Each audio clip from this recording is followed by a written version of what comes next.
Hello students, welcome to IAS Brains. Today we are going to discuss a very important topic, that is women empowerment.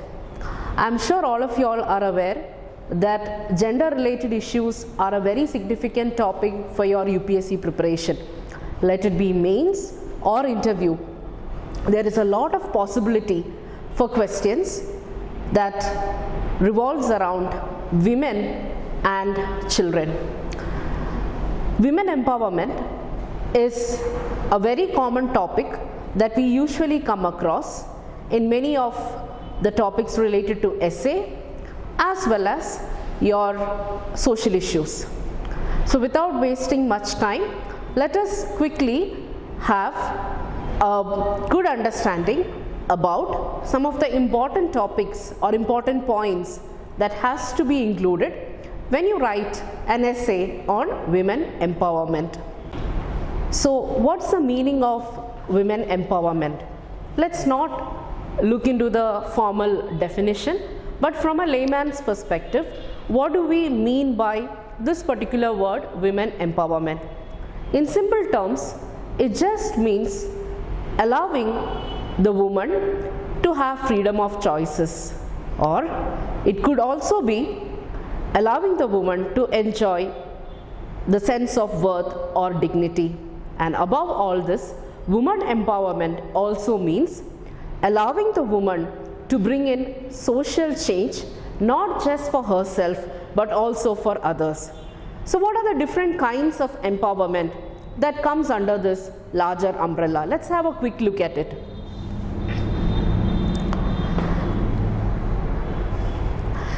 So broadly, we can speak about 5 important empowerments. What are these 5 different empowerments that we are speaking about? The first one is called as psychological empowerment.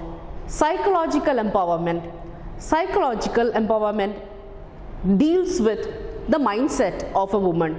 So where does a woman imbibe the psychological willpower or her sense of worth? We all know that this sense of worth and dignity comes from the family. Family is the smallest social unit. That means whether it is a woman or a man, his or her social behavior is largely conditioned by the family circumstances. So naturally, a woman's psychological willpower is imbibed into her from her family ecosystem. Now when we speak about family, I said the sense of worth, self-worth and dignity comes from the family.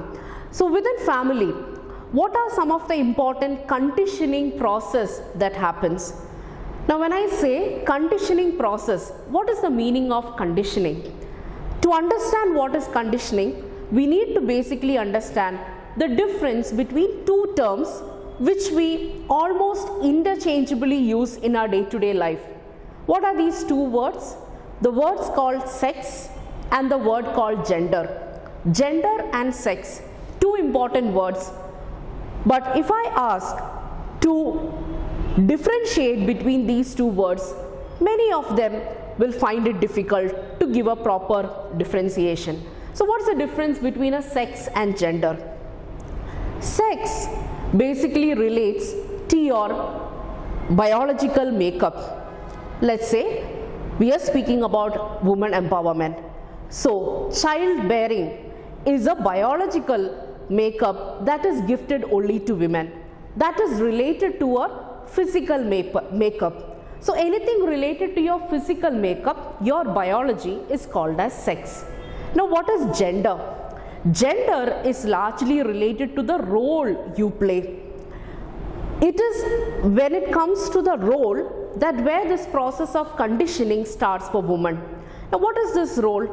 To make it again simple, in our Indian society, we know that Indian society is largely patriarchal.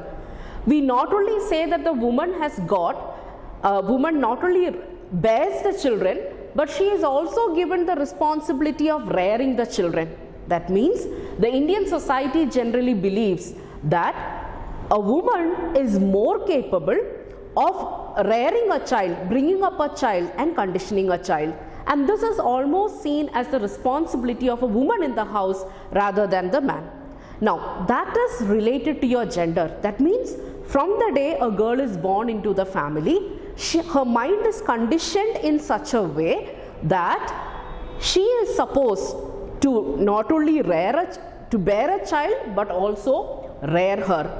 When I say rear, she is supposed to take care of the house, cook for the family, cook for the child, whatever necessary ecosystem is required for the child to be brought up, all that is taken care by the woman in the family. Now what is the role of the man?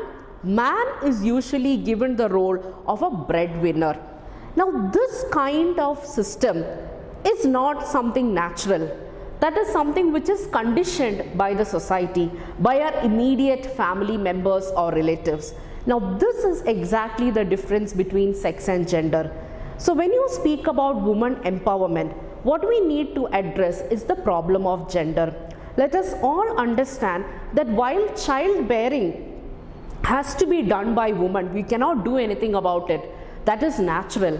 Child rearing is something which can be equally shared between a man and a woman. Another important example, just to make it a little more simple, we spoke about conditioning.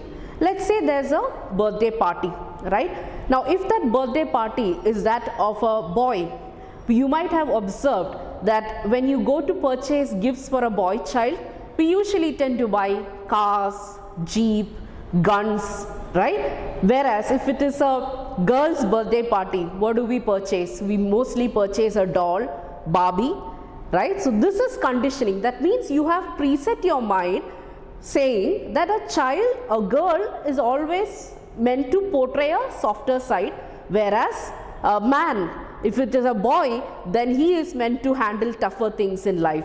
This is exactly the difference between gender and role, and this is the process called as conditioning. That means right from the time a child is born, she is conditioned to behave in a specific way in the society. The day we overcome this conditioning, that is exactly when you actually instill what is called as self-worth and dignity in a woman. Allowing her the freedom of choices within the family is the first step to empower her or to make her realize her worth. So if she is respected within the family, then we discuss about respect and freedom of choice outside the family. Thus, the role of family is extremely important in the psychological empowerment of a woman. That's exactly why if you look into the earlier waves of feminist movement across the world, the early feminist movement always spoke about restructuring the family. They believe that until and unless this conditioning process is stopped within the family, a woman can never be empowered in the public sphere. Let's now look at the second empowerment. The second form of empowerment that we are speaking about is educational empowerment. We all know that education is a basic foundation for anyone to have financial security as well as to lead a life of respect in the social sphere. Education opens new possibilities. Education allows us to have new skill set, and these two are very significant for a woman today to lead a life independent of any other dominant forces. For example, if a woman is educationally empowered, she will not have to depend on a man for a monthly income, for let's say a financial security.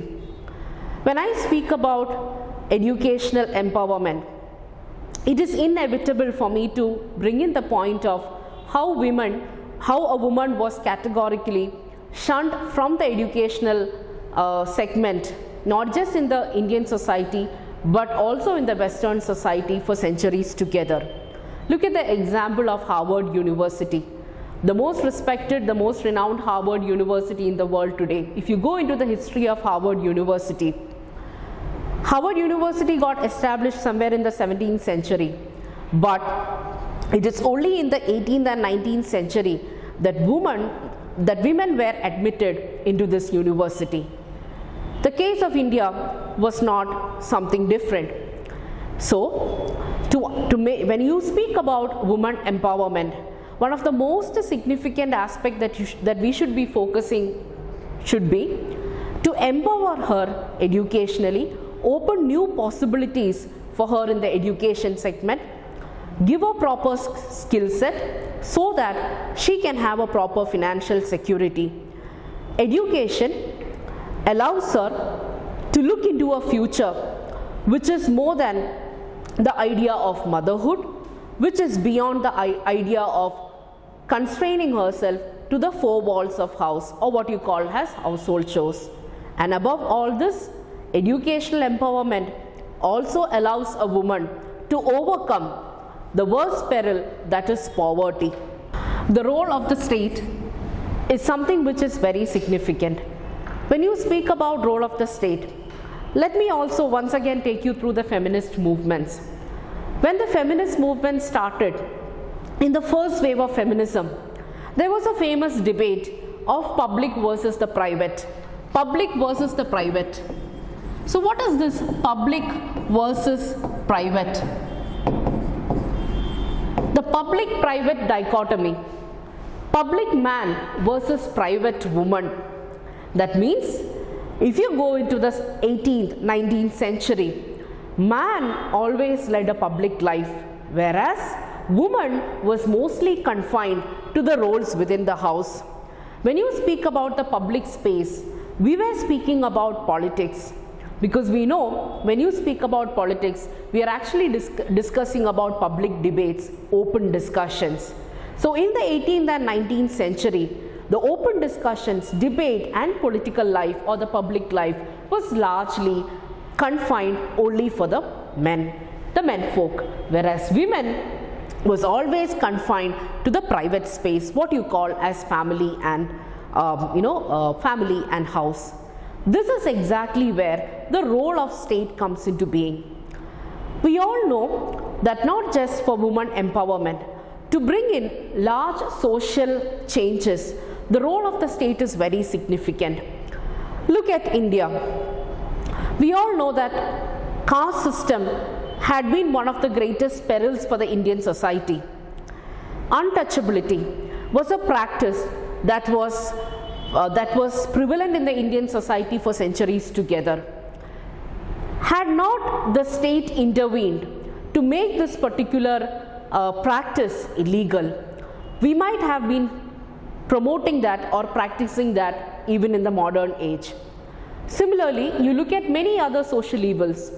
For example, sati or child marriage, all such traditions or inhuman traditions were brought to a halt only because the state played an active role in that. So, when you speak about political empowerment of a woman, sometimes it is very significant for the state to play an active role from bringing women from what is called as the private space to what is called as the public space. Look at India's case. Our Indian Constitution has got various provisions to bring women to the public sphere. Just to give you an example, for example, Article number 14, Article number 15, right? And in Article number 15, you again have special provisions for women and children. These are all constitutional provisions which allow the woman to play a more active role in the public space or the public sphere. This is allowing her to play a more active role in modern politics. Not just the constitutional provisions, we also have legal provisions to counter all the inhuman activities or all the criminal activities that was being installed. Not just the constitutional provisions, there are innumerable number of legal provisions saving women from exploitation in the society. The common one being, let's say, IPC 375, or else, go a little back, you have the Dowry Prohibition Act of 1962, Apart from this, we also have the National Commission for Women, statutory bodies. There are different policy formulations that has been put by the government to ensure that the woman is well protected in the public sphere, and it also, these policies and provisions also empowers the woman to come out from the private space and play a very active role in the political development. Another very important example is the reservation that the woman has got in the local self-government. So these policies, provisions and legal frameworks together allows the political empowerment of women. Until and unless a woman is politically empowered, many times she might not be even aware about her political rights. So it's extremely important that the state play a very important role in bringing the woman into the forefront of not just politics but also the public sphere, in the public sphere of every other sector. Economic empowerment is the key for various other social stabilities. For example, economic empowerment is the key to good health care. It is also related to the financial security of a woman, and sometimes economic empowerment also has got an intricate relationship to educational empowerment. When you speak about economic empowerment, the first thing that comes to our mind is financial inclusion. Financial inclusion, or having or instilling the savings mentality in women. We know that in the Indian scenario, many times the women are not encouraged to have their own bank accounts or their savings. Many times the woman, an Indian woman, is forced to be dependent, economically dependent on the man, and that's exactly why in the Indian families, in fact, it contributes immensely to patriarchal mentality in the Indian social system. So it's very significant for us to instill the idea of financial inclusion in the economical empowerment of women. We speak about institutional support. When you speak about institutional support, we are actually speaking about the role of state once again. Now, what is role of state in the economic empowerment of women? We speak about microfinance. Why is microfinance again important for women? Because many times you see providing easy credit facilities to a woman helps her to have or to inculcate the entrepreneurship acumen. We also speak about skill development, right? So it is the role of the state that sometimes allows a woman, even though if she is illiterate, if she is given the proper kind of skill set to have a small, maybe SME setup, or to kind of set up a small cottage industry, this itself will allow her to be financially independent, and this gradually leads to the economic empowerment. So economic empowerment is another significant subset of this larger umbrella called as women empowerment. And the last one, obviously, that you should be looking at is the social empowerment. So when you speak about social empowerment, I say social empowerment is the sum of all what we have discussed. A woman is socially empowered, a woman is socially acceptable, socially accepted if she has got the psychological empowerment, that is, if she has got the proper set of willpower and the proper psychic setup. The next important empowerment we speak about is the educational empowerment. Educational empowerment once again contributes to the social empowerment of women, because as I said, educational empowerment and economic empowerment has got an intricate relationship. The moment a woman is educationally empowered, naturally we are also guiding her to what is called as economic empowerment. So students, the purpose of this particular video was to give you a very basic idea about what points to include when you write about women empowerment, especially in your UPSC mains essay paper, or else it could be related to your social justice or social issues. I would like all of you all to pick up the points to use these 4 subsets what I have explained, and try and give more narratives or more examples. I have constrained the video, constrained the topic very precise manner, but when you write the essay, you could pick up each of these points and elaborate with beautiful examples. So thank you once again. We will meet with another video next week. Good day.